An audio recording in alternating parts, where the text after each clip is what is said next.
Mira, la nuestra grapa sé que es más corta. Qué Entonces. bueno.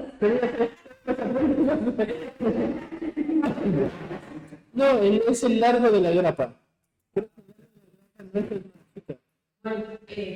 O sea, mira, el que no le intenté grapar, el tuyo se intentó grapar, pero no llegó hasta el fondo de la grapa, llegó hasta una parte nada más. Bueno, ¿pudieron hacer la lectura? ¿Qué les llamó la atención de la lectura? ¿Qué concepto les quedó? ¿Quién se anima a compartir? Uno por uno. ¿Qué conceptos se les quedó de la lectura?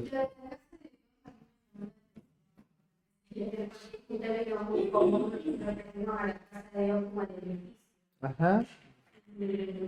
Ver que las escrituras en el Antiguo Testamento era un lugar en el tabernáculo, pero cuando se refiere ya a la iglesia, en el Nuevo Testamento refiere a Ajá. eso es lo que a mí nunca lo vi. ¿Qué es lo que no habías visto? Que la iglesia en el Nuevo Testamento es la gente y no el lugar. No, sí, que la gente de la iglesia sí. La casa de Dios. La gente. La gente es como que solamente eso y no el edificio. Claro. Como cuando nos congregamos vamos a la casa de Dios. No sé. Claro. O el ejemplo que daba de que los chicos no podían correr dentro del lugar donde está el culto, que es la casa de Dios, como si fuera un lugar sagrado. Y que en realidad no lo es. Sí, genial. ¿Qué más? ¿Algo más que se va? Pues yo me llamó la atención fue cuando el autor comienza en un principio que decía si queremos estar donde Dios está, tenemos que estar en su iglesia. Y la verdad es que él planteaba que mi relación con el Señor no está muy ligada a mi relación con la iglesia local. Si yo no me relaciono con la iglesia, eso demuestra un fuerte énfasis en que tengo déficit en mi relación con el Señor. Y también decía que la iglesia es la que sostiene la verdad. O sea, que si un creyente se aparta de la iglesia local, la verdad no puede ser sostenida en la verdad. Sostenida siempre y cuando comparta. Yo creo que al final no se me confrontaba mucho en cómo estoy comiendo la iglesia local. Si realmente en mi corazón está el anhelo de seguir creciendo en mi relación con la iglesia local, y al final es el que me va a terminar dando madurez y seguir creciendo en la iglesia. Sí, uno de los peligros, por ejemplo, para los que están como alumnos, es ver la iglesia local, hablamos el otro día con Carloncho, como la plataforma que te impulsa a tu vida servicial, ¿sí? Y no ver como el lugar donde tienes que crecer, como el lugar donde tienes que servir, sin verlo como una plataforma. Ese es un peligro bastante grande. O también uno de los peligros en la iglesia local es pensar que es una especie de carrera. Sí, ¿quieres ponerla a grabar? Pensar que es una especie de carrera donde hay personas que van más adelante que otros y hay un sentido de competencia. Y entonces Efesios lo va a plantear muy claro, ¿no es cierto? Que el crecimiento que recibimos en la iglesia local es justamente para el servicio a los santos. Si el crecimiento y el conocimiento no nos impulsa a servir a nuestros hermanos, entonces ese conocimiento está siendo vano, ¿sí? También el hecho de que en toda la escritura, en el Nuevo Testamento, obviamente, no tenemos ningún registro de personas que se llamen creyentes que no sean parte de la iglesia local, ¿sí? Eso es muy importante, no hay ningún registro. Entonces podríamos entender, ¿no es cierto?, de que esta relación creyente-cuerpo debe existir necesariamente. Por eso es lo importante de la membresía, porque la membresía, vamos a ver más adelante hoy, es este sentido de identidad con el cuerpo local. Entonces, una de las preguntas que va a plantear más adelante, que tenemos que cubrir hoy, es, ¿no es cierto?, en cuanto al vínculo en la iglesia local. ¿Por qué si la iglesia es el conjunto de creyentes en Cristo, por qué no puedo hoy congregarme en San Justo y si el otro domingo estoy el vivero en el vivero, y si estoy cerca de la unión, el siguiente a la unión, ¿por qué necesariamente tengo que identificarme con un cuerpo local? ¿Sí? Entonces, es lo que necesitamos entender, ¿no es cierto? La vida de iglesia es una identidad propia con el punto de cuerpo donde el Señor te ha puesto. Pero la membresía es necesaria por eso, porque es la identidad, ¿sí? Es tu identificación con el cuerpo local donde Dios te ha puesto, ¿sí? Donde Dios te ha establecido. Espectacular. Uno más que nos comente lo que le llamó la atención. De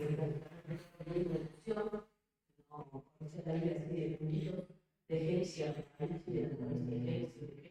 Mm, era una emoción que no había, que decía yo que ya conocía todo mm, y nada que ver. Y yo pasé un el 20 de octubre, ahora pasé un año. mm, Y la verdad que he aprendido un montón y ellos me decían que la iglesia es como una parte central. Cuando más gente yo me doy cuenta que soy. Y lo que le pasa a los amigos, que yo, cuando leí las cosas, y después lo veo con mi mentora, un poquito más claro, con comunicación también. mm, Hay muchas cosas que vamos a seguir aprendiendo.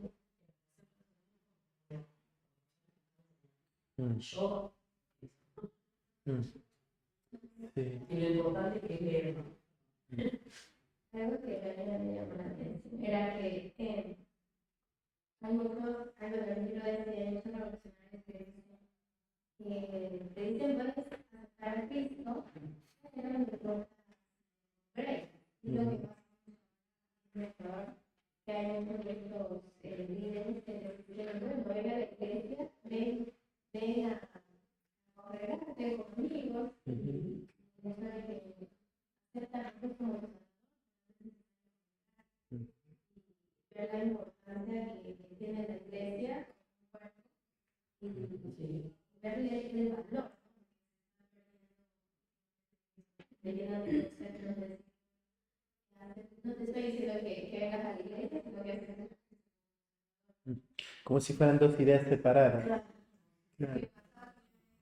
discipulando a una chica que ya conoció a Cristo, lo mismo, como que por la mala experiencia que ella tuvo en su niñez, adolescencia con la iglesia, era como, bueno, para explicar a los hombres no me decepcionan, el ser humano, no me decepcionen, directamente no voy a crecer a la iglesia porque Dios está donde yo esté. Entonces, Dios nos enseña. O sea, no es, o sea, es verdad que Dios está en todos lados, pero no es verdad que no necesito congregarme. O sea, como que lo que decía antes es dividimos entre conocer a Cristo y la iglesia como Sí. Y no se puede, porque estudiar las escrituras.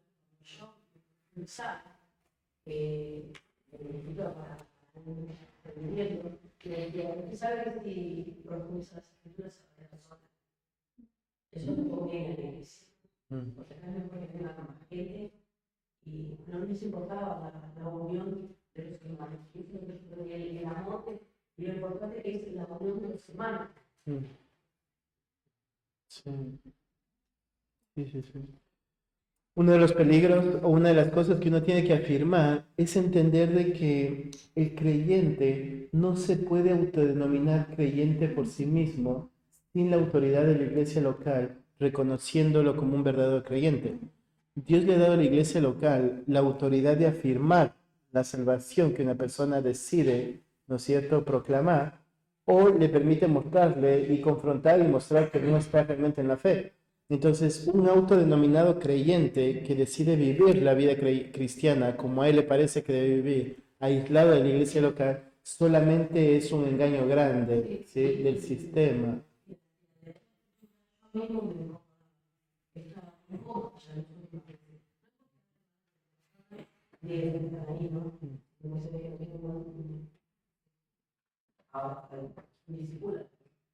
Yo llegaba a sentirme cómodo. Mm, Sí. Me decían, no puedo venir en contra, pues, no estamos en casa. A veces se pagan por los hermanos, a veces no. Mm. Claro, no es real. Claro, tal cual. Sí, ¿algo más? Si no, oramos y pasamos al apunte. ¿Quieres decir algo, Vladi? ¿Te estás por hablar o te estás acomodando? Que me llama muchísimo la atención el hecho de que es la iglesia que define si alguien es creyente. ¿Quién reconoce, no quién define? ¿Quién reconoce? Y eso tiene mucho sentido, porque si una persona que está en la iglesia que muestra evidencias de que no es creyente, ¿quién lo manifiesta? La iglesia. Cuando ve que al final, bueno, de un gentil. Esto me llama muchísimo la atención porque existe mucha liviandad en el asunto de decir, bien, vamos a predicar el evangelio, que se conviertan, pero incluso muchos hacen la oración, por así decirlo, y aún así no se quieren congregar, no quieren venir, no hay cambios. Entonces, no sé, la idea de que ellos no quieran venir, cristianos, hace entonces de que ellos en realidad no lo son. No sabemos. Lo que tenemos que entender es esto. La iglesia reconoce al que es creyente, pero no puede decirte no sos un creyente. Porque la Biblia dice, tenlos por gentil o como un gentil. No está diciendo declara a los gentiles. La iglesia no le está diciendo vos no sos un creyente. ¿Sí? Porque la iglesia no ve el corazón. Lo que la iglesia está diciendo es, como iglesia no te podemos considerar un creyente. ¿Sí? Porque tu vida no evidencia fruto genuino de salvación. Pero no podemos decir, no sos un creyente. ¿Sí? ¿Se entiende la diferencia? Creo que eso hay que tener cuidado. La iglesia tiene la autoridad para afirmar al que es creyente y también tiene la autoridad para desestimar la fe genuina de uno. Es decir, tu fe no da fruto verdadero. ¿Sí? No estás comportándote como un verdadero creyente. Entonces, cuando una persona sale de la membresía y es puesto fuera de la iglesia, es como el último golpe, sería para que el último medio de gracia que Dios usa para poder mostrar la salvación a una persona. Pero la iglesia no puede decir, no, vos no sos. ¿Sí? Sí puede decir, mira, tu vida no evidencia que sos un creyente. ¿Se entiende la diferencia? ¿Sí? ¿Sí? ¿Se entiende esa diferencia? Pero sí, ningún creyente se puede autodenominar creyente sin la iglesia afirmando su fe genuina. ¿Sí?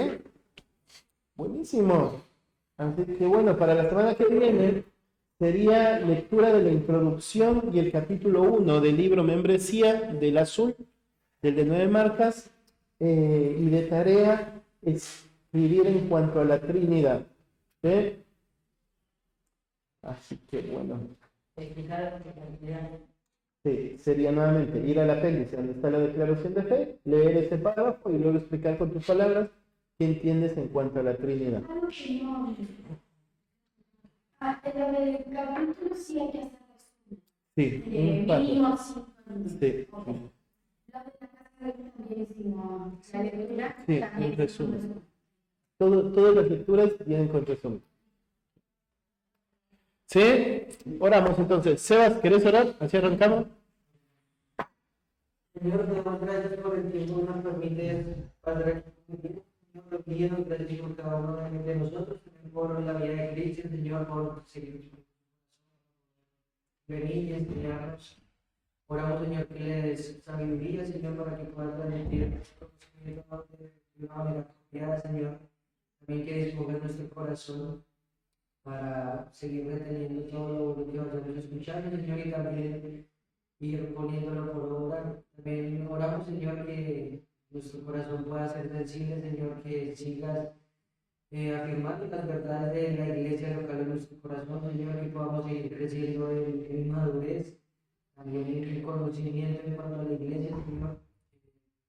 Nuestro corazón, amor, pasión por la iglesia local, pero también sujeción, sumisión, Señor, y que también nos permita seguir creciendo como miembros de la iglesia, Señor, y como parte del cuerpo.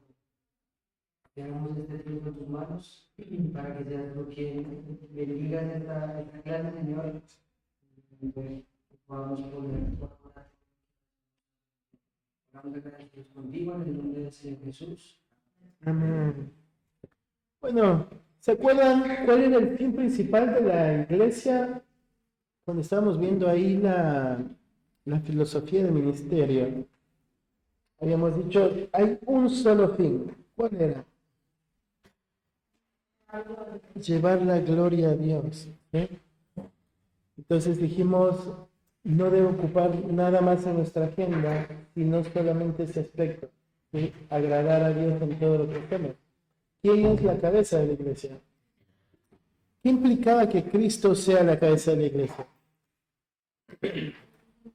¿Qué? Él dirige. Lo que le preocupa a la iglesia local es ir de acuerdo a los intereses de Cristo y no de acuerdo a los intereses personales de quien la dirige. ¿Sí? Luego habíamos dicho, las escrituras tienen que gobernar todo lo que hacemos. ¿Qué significaba eso? ¿Quién hace un reto? ¿Qué significaba eso?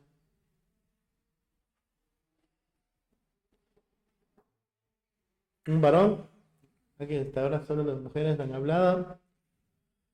¿Qué significaba? Un aspecto importante que se tocaba y se encuentra en la predicación expositiva, que la escritura es la que gobierna todo de manera para que gobierne todo lo que se hace en las congregaciones, poder predicar de una manera bíblica.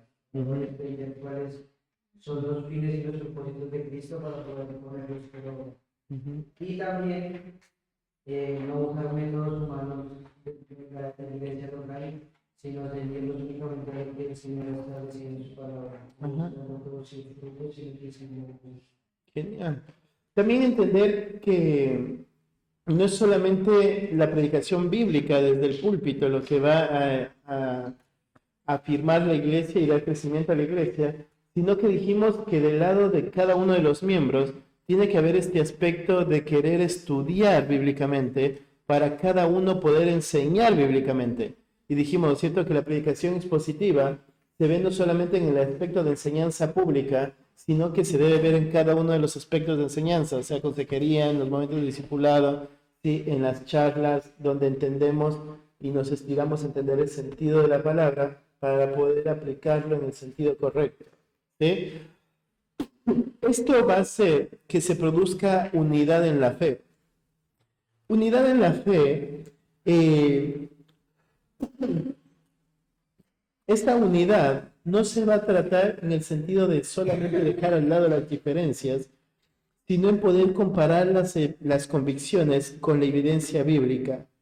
¿Sí? Estar dispuestos a dejar de lado cualquier pensamiento no bíblico y afirmar la verdad. Entonces, cuando hay diferencias doctrinales dentro de la iglesia local, no es un peligro, ¿sí? Es algo bueno. Es algo bueno siempre y cuando lo que se busque es exaltar la autoridad de las Escrituras. Exaltar la autoridad de las Escrituras implica de que a partir del momento donde se encuentra la diferencia doctrinal con algún hermano, debe empezar un sano debate donde el estudio de la Escritura debe afirmar la convicción bíblica. Esto significa que los dos hermanos van a tener que estar dispuestos a estudiar la verdad, ¿sí?, y poder someterse con humildad a la verdad. Entonces, no sé, si Carloncho y yo tenemos diferencia doctrinal, lo que implica es que yo voy a estudiar mi pasaje, Carloncho va a estudiar el mismo pasaje, y los dos vamos a mirar en qué parte estamos errando en la exégesis del pasaje. Eso debe llevar a un sano debate donde si yo veo que Carlos, su estudio es correcto, yo debo aprender a someterme a la escritura con humildad y poder afirmar la convicción a la que él está llegando, porque entiendo que yo no estoy avanzando por el sentido correcto del pasaje. ¿Sí? Entonces la diferencia no es mala, la diferencia doctrinal no es mala si se busca la unidad de la fe, ¿sí?, en la autoridad de las escrituras. Las diferencias normalmente suelen ser malas porque lo que se pone en evidencia o lo que sale en el momento es el del corazón, donde queremos, ¿no es cierto?, establecer una razón o un poder propio, establecer un reino personal antes que establecer la autoridad de la escritura. Entonces, el hecho de que la escritura gobierne todo no significa que no hay diferencias, Significa que por medio del estudio de la Escritura decidimos llegar a la unidad de la fe. ¿Sí? ¿Se entiende? ¿Sí? Entonces no es malo cuando hay diferencia. Es creerlo, ¿sí? Estudiarlo y afirmar lo que la Escritura dice. De hecho, ha pasado en nuestra iglesia, por ejemplo, que personas, hermanos que hoy son miembros, han tomado más tiempo en convertirse en miembros o en afirmarse como miembros, porque una de las cosas que entendemos en el momento de la membresía es que una persona no puede entrar a la membresía hasta que no puede establecer unidad de fe con nuestra confesión de fe. Así que esto ha llevado a que hermanos que tienen alguna postura diferente en alguna área que les llamamos esencial, sea tema de salvación, tema de eventos futuros, en cuanto a la escritura, en cuanto a la persona de Dios o Cristo, ¿sí? Entremos en un sano debate hasta que se logre establecer una convicción genuina. Entonces, hasta que eso no suceda, este hermano va a estar en un tiempo de pausa, ¿no es cierto? Hasta que se le pueda aceptar como miembro de nuestra iglesia. Y lo que va a suceder en el medio es este sano debate, donde se estudia la verdad, donde se charla hasta poder llegar a una convicción firme. ¿Sí? ¿Se entiende? Buenísimo. ¿Alguna pregunta hasta ahí? Hay cuestiones teológicas de las cuales, por ejemplo, bueno, todos leemos la misma Biblia, el mismo pasaje, la diferencia está en la interpretación de lo que hagas, si es un estudio exegético o no. Pero puede ser que haya cuestiones de las cuales la Biblia no mencione y solo sea. ¿Cuál sería, por ejemplo, un ejemplo? No tengo un punto específico, pero como por ejemplo cuando se habla de Ajá. personas que piensan que el rapto va a ser solo para la iglesia, otros que piensan que no va a haber un rapto, que directamente la venida de Cristo, Claro. entonces como Sería que, una de las doctrinas que te dejarían en pausa en nuestra membresía. claro, hoy cuando ustedes estudian el pasaje, o la persona que estudió va por algo que tenga que ver con fe, o vaya a pasar donde no esté, donde no sea explícito o preciso, Claro, porque hay cosas de la Biblia. Entonces, pero ¿cuál sería? En lo que es doctrinas generales no veríamos, porque en lo que es doctrinas generales justamente nacen de una exégesis clara. Sí, entonces creo que, por ejemplo, el ejemplo del rapto sería una teología, una exégesis real, que es parte de una doctrina. Entonces no sería algo que no es explícito, sino es algo de lo que fundamentaríamos con la escritura. Sí, yo pensaría, por ejemplo, una doctrina que no te pondría fuera de la membresía sería en cuanto al entendimiento de los dones. ¿Sí? Que un grupo piensa que las listas de dones que tenemos en la escritura son los únicos dones que existen. Como iglesia pensamos que es solamente los dones que se quiso hablar, pero existen mucho más dones que eso. ¿Sí? Que cada persona con todas sus habilidades y características son un don para la iglesia local. Entonces, pienso eso sería una postura que no dejaría a alguien fuera de la membresía. ¿Sí? No sé, hemos tenido hermanos miembros con los que se ha entrado en debate el tema del recasamiento, por ejemplo, que son temas que no son de doctrina fundamental, ¿sí? Pero en lo que se trataría, por ejemplo, con este hermano, es si el hermano decidiera no someterse a la autoridad de la escritura, entonces eso sería un conflicto, pero el debate no es el conflicto en sí. Pero luego lo que es doctrinas fundamentales sería puntos donde la persona estaría en pausa hasta que se afirme convicciones para poder guardar la unidad de la fe dentro de la iglesia local. ¿Sí? ¿Me entiende? ¿Sí? ¿Se entiende eso?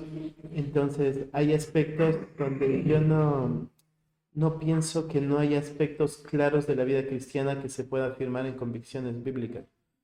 Pienso que hay formas que no son completamente doctrinales. Sería, ¿no es cierto? Por ejemplo, la edad hasta que le das chachazo a tu hijo, ¿sí? Pero luego si tienes principios generales para toda la vida y la piedad, es lo que dice Pedro. Entonces, por eso te decía qué ejemplo sería donde es más por fe, que no es explícito, porque me costaría verlo hoy. Sí, yo veo más lo que es formas, pero lo que es doctrinas o convicciones, no hay doctrinas y convicciones que necesitan de suposiciones o de mala interpretación. Hay que afirmarlas en una interpretación correcta. ¿Se entiende? Entonces, no sé qué otro ejemplo habría, porque por ejemplo el rapto sí sería una doctrina fundamental, pero ¿qué otro ejemplo habría? ¿Qué piensas? No es muy explícito y si es que habría que debatirlo o no.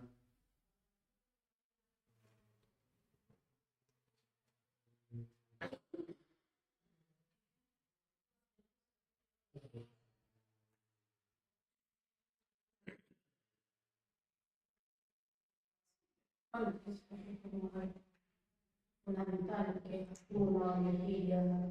Claro, claro. Claro, pero por ejemplo para la membresía, si miran al final en el pacto de membresía, una de las cosas que te comprometes es hacer parte con tu vida económica y es los aspectos que vamos a hablar luego más adelante. Ujú. Sí. Sí, yo no veo, yo tengo la convicción, vieron que hicieron la tareita de la suficiencia de las escrituras, que toda la escritura tiene todo para la vida y la piedad del creyente. Entonces yo no pienso que hay aspectos grises en la escritura que den libertad a conductas inapropiadas.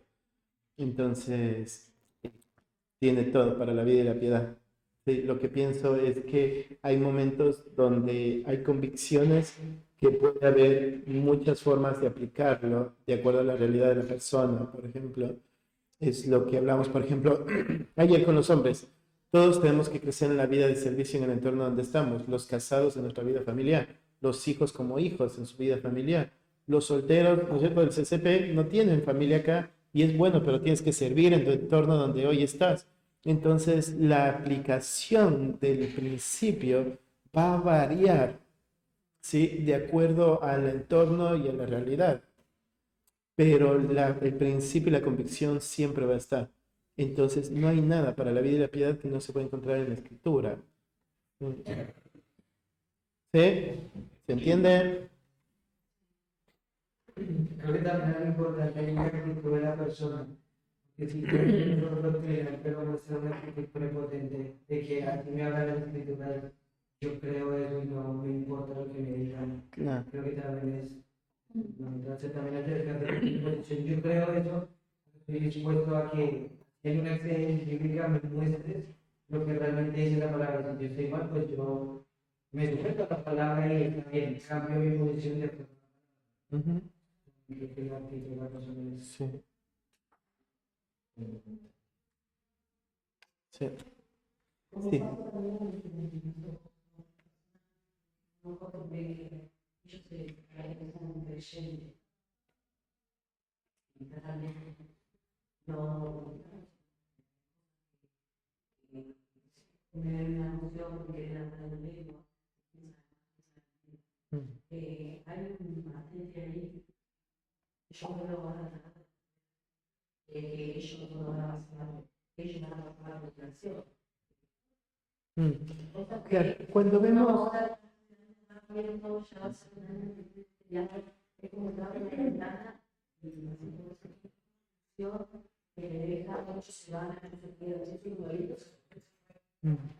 lo que debería movernos es a cuidar nuestro corazón, que no se enaltezca sobre los que no entienden la verdad, sino más vale que nuestro corazón vaya hacia la misericordia, donde podamos ver a estas personas y mirarlos con compasión, como necesidad de la verdad, necesitados de entender lo correcto. Sí. Una de las luchas para las personas que vienen de iglesias carismáticas es cuidar el corazón de la crítica, y yo te animo a que lo cuides mucho, ¿sí? Porque pienso, por un lado, hay que entender, han caído en el engaño de la mala doctrina, ¿sí? Sí. Y asimismo han caído en el engaño de pensar que la luz que tienen es la verdadera luz. Entonces, muchos lo hacen en ignorancia. Entonces, hay que cuidar de que nuestro corazón no nos lleve a la crítica de este tipo de personas, sino que más vale nos lleve a orar, que el Señor les traiga luz, que el Señor siga salvando, que el Señor haga su obra, ¿no es cierto? Que les rescate como te rescató.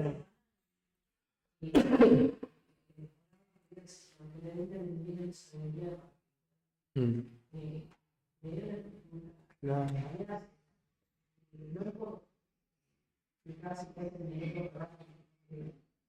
Mm.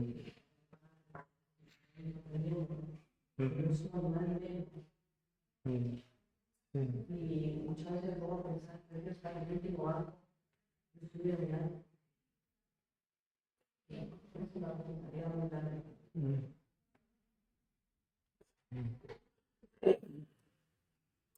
Crecimiento lo va dando el Señor y cada uno va avanzando a la medida que el Señor quiere llevarlo. Entonces, hay varios conceptos que hay que ir afirmando.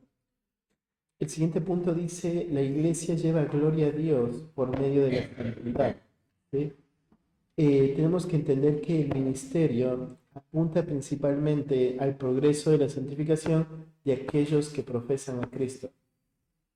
Cuando miramos el libro de Romanos, capítulo 6, verso 22, habla de esta dinámica del Señor sacando a los esclavos del pecado, haciéndoles siervos de Dios, y da dos aspectos muy importantes. Dice, y tenéis por fruto la santificación y como fin la vida eterna. Entonces, esto es un aspecto muy importante, porque lo que te marca es, ¿no es cierto?, que el que realmente ha sido rescatado del pecado, que realmente ha sido salvado y hecho siervo de Dios, hay aspectos que deben entenderse. ¿Sí? Debe haber fruto de santificación en la vida de esta persona. Entonces, yo hablaba el otro día con alguien y le decía el hecho de si vivís tan inmerso en tu pecado, lo que me preocupa es esto, tu vida espiritual, porque lo que está poniendo en evidencia es que no hay este fruto de santificación. Lo que te espera no es la vida eterna, porque el fruto es la santificación y tiene como fin la vida eterna. ¿Sí? Entonces, ¿quiénes tienen como fin la vida eterna? Los que han sido liberados del pecado, los que han sido hechos siervos de Dios, ¿sí? Y los que tienen como fruto la santificación. Entonces, la iglesia entiende, ¿no es cierto?, que la manera en cómo vamos a llevar gloria a Dios es viviendo de una manera santa y sin mancha delante de Él. Cuando miramos en el libro de Efesios capítulo 1, versículo 4, dice que fuimos escogidos por Dios para ser santos y sin mancha.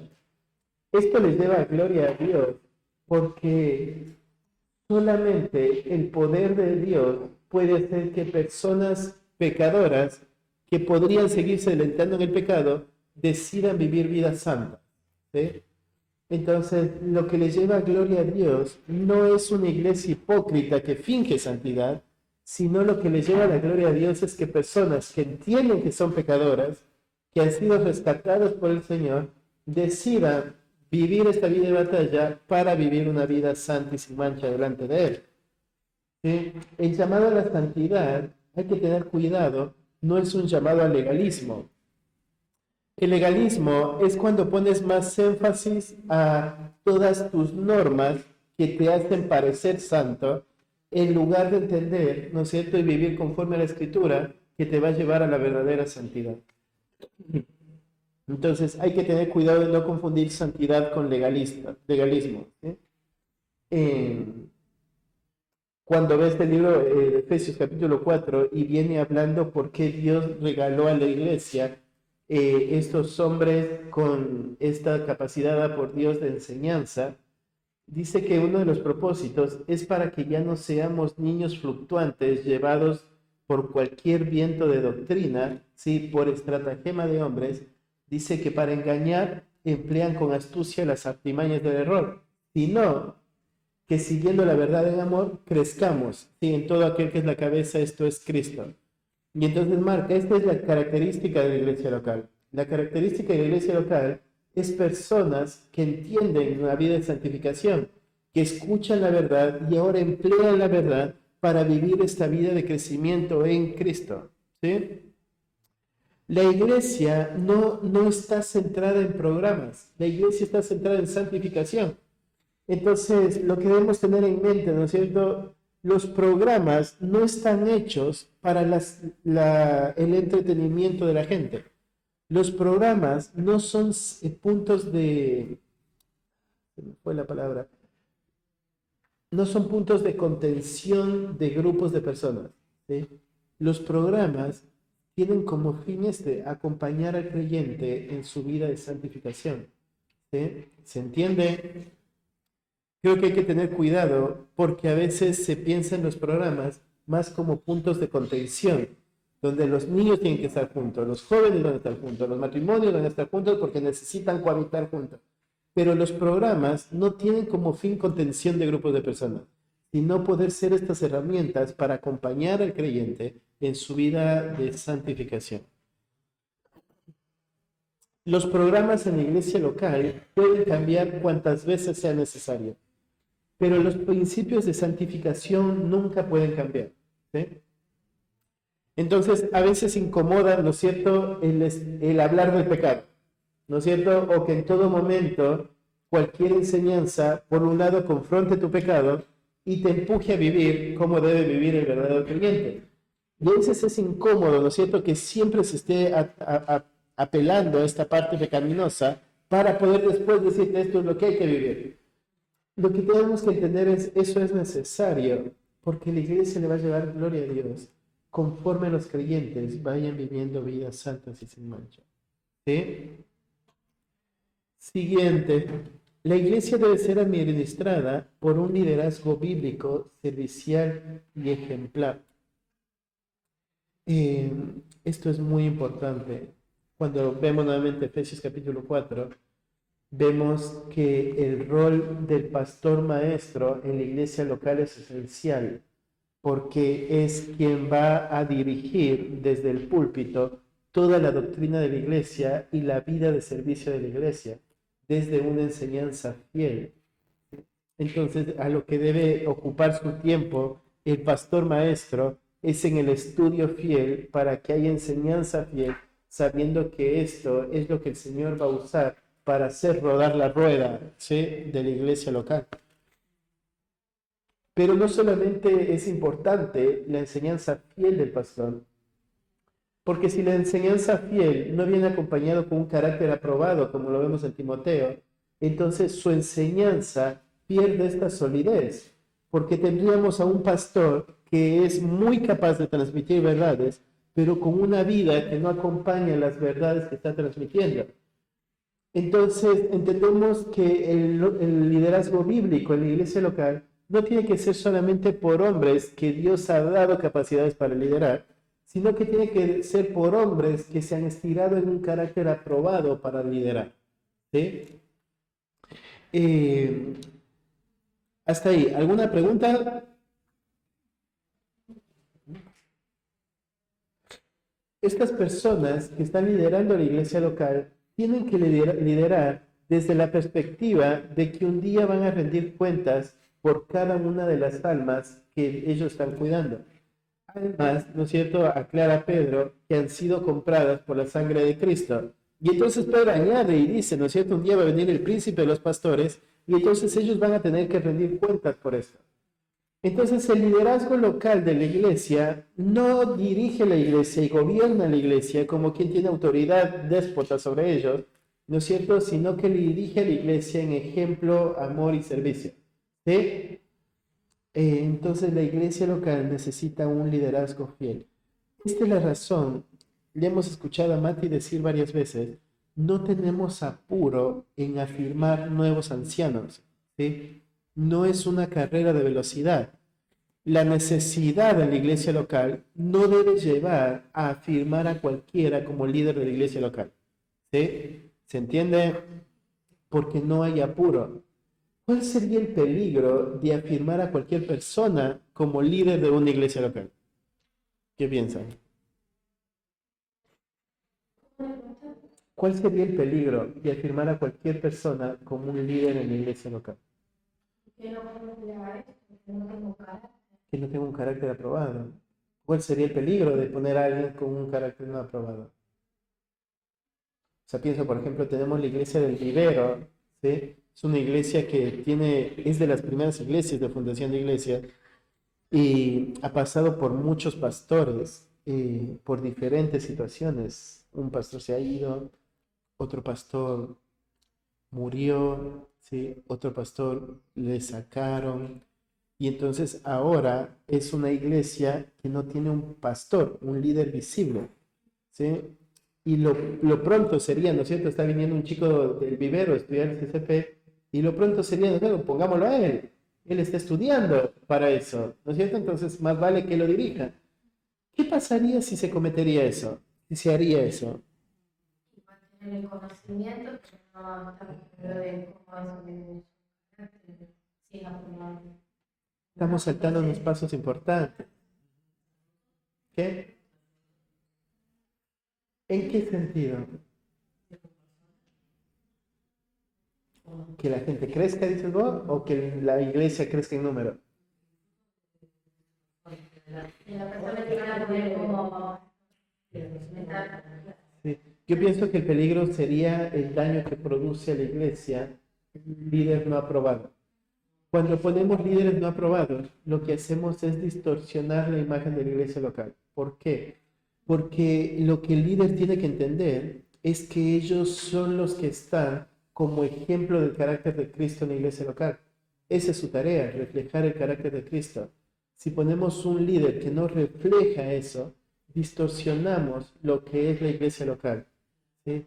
Se distorsiona el liderazgo local. No hay apuro, no es una carrera, ¿sí? No hay ningún apuro en afirmar liderazgo.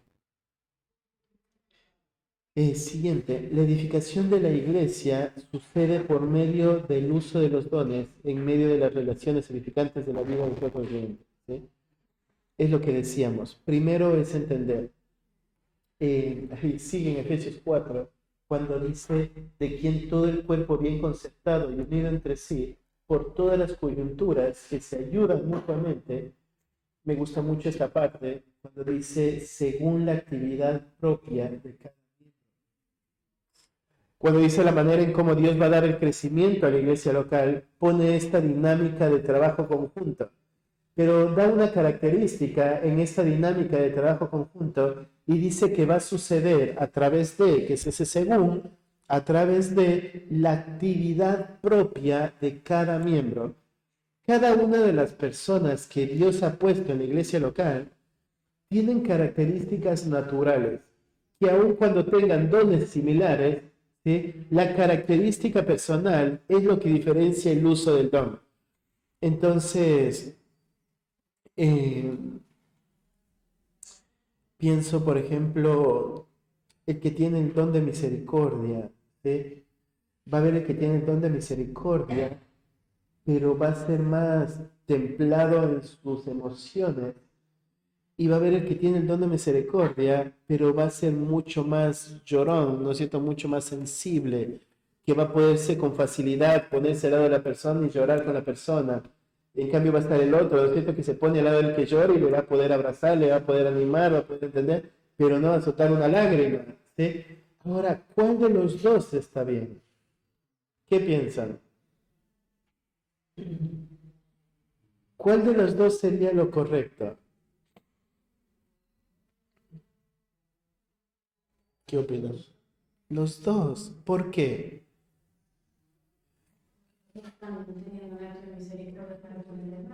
Es la actividad propia de cada miembro, ¿sí? Es la actividad propia de cada miembro. Cada miembro sirve, ¿sí? Con las características que Dios le ha dado y la capacidad dada por Dios que Dios le da. Entonces, no hay un molde de cómo se tienen que ver todos los que enseñan. No hay un molde de cómo se tienen que ver todos los que sirven, todos los que tienen misericordia. No hay moldes. Somos distintos porque Dios nos permitió crecer en realidades distintas, en familias distintas, en contextos distintos, que hacen hoy de nosotros lo que somos, ¿sí? Entonces, lo que debe salir de nosotros es todo lo que no lleve la gloria a Dios. ¿Sí? Entonces no puedes decir, ¿no es cierto? No, pero yo digo las cosas directo porque así hay que decirlas. ¿Sí? Pero el tema es que ahora hay algo que cambiar, porque ya no se trata de cómo sos vos o de cómo dices vos, sino de cómo entiende tu hermano. Y tu hermano tiene que entender amor en lo que te estás diciendo. Entonces, si no se entiende amor, hay algo que uno tiene que cambiar. ¿Sí? Entonces, hay aspectos de cada uno de nosotros que tienen que cambiar, no para agradar a las personas, sino por el hecho de agradar a Dios. Con amor, claro. A veces decimos, ¿no es cierto? Es que así soy yo, es que así me criaron, es que yo siempre fui así. Entonces, esos aspectos que sabemos que no agradan a Dios tienen que cambiar. Pero luego lo que es la persona en sí no tiene que cambiar para poder servir a otro, porque aquel sirve de esta manera. No hay moldes, es, ¿no es cierto?, según la actividad propia de cada miembro. Dios va a usar cada uno con las características que Dios le ha dado. Cada uno es un regalo de Dios para la iglesia. Es la multiforme sabiduría de Dios manifestada en la iglesia local. Entonces, creo que eso uno tiene que tener en mente, ¿no es cierto? La forma en cómo cada uno sirve, desde la característica, desde cómo Dios le crió. Es lo que vemos en un Pablo, en un Pedro, en un Juan. ¿Sí? Vos miras sus cartas y no miras similitud. Cada uno, vos miras carácter muy diferente en cada uno de ellos, pero todos expresan verdad y convicción. Entonces, ¿no es cierto? Ves a un Juan que dice, hijitos míos, si alguno pecar es del diablo. ¿No es cierto? Entonces, es difícil, ¿no es cierto?, concordar en hijitos míos y si pecas eres del diablo. Pero es la característica de Juan. Juan fue conocido en todo Asia Menor como el anciano. Todas las iglesias de Asia Menor lo miraban a Juan y decían, este es nuestro anciano. Él veía como el que cuidó las iglesias. Y cuidó, pues mira su carta, y dice, es muy duro en sus cartas, pero está el amados míos, hijitos míos, y hermanos. Entonces vos miras que hay mucho amor pastoral en el corazón de Juan, y es duro al mismo tiempo. Vos miras el corazón pastoral de Pedro, ¿no es cierto? Donde es bien Pedro. O sea, mira las circunstancias y dice, bueno, hagan esto, ¿no es cierto? Crezcan, afírmense en la verdad. Y no ves un Pedro que está volcando la mirada a sus circunstancias. No, mira, ¿no es cierto? Están en la dispersión, están siendo perseguidos. Y les dice, las mujeres tienen que vivir así, las casadas de esta manera, los casados de esta manera, los jefes de esta manera, los siervos. Y bueno, es difícil conectar ese contexto con la persecución. Porque Pedro lo que entiende es la circunstancia es importante, hay algo que es verdadero, lo que afirma, ¿no es cierto? Esto es lo verdadero, toda la herencia que tenemos, ahora vivan como esta. Entonces ves un corazón pastoral muy distinto que el de Juan. Y luego ves Pablo y ves un corazón mucho más firme, una teología mucho más robusta. Ves, ¿no es cierto?, que Pablo siempre va a acompañar su conocimiento con la vida práctica. Y entonces ves que hay características diferentes en cada uno, y esa es la actividad propia de cada miembro, donde cada uno, desde el carácter que Dios le ha dado, ¿sí?, va siendo útil en la iglesia local para el crecimiento de su hermano. ¿Sí? ¿Se entiende? Tenemos que terminar. No. Estamos 3 minutos pasados. Bueno.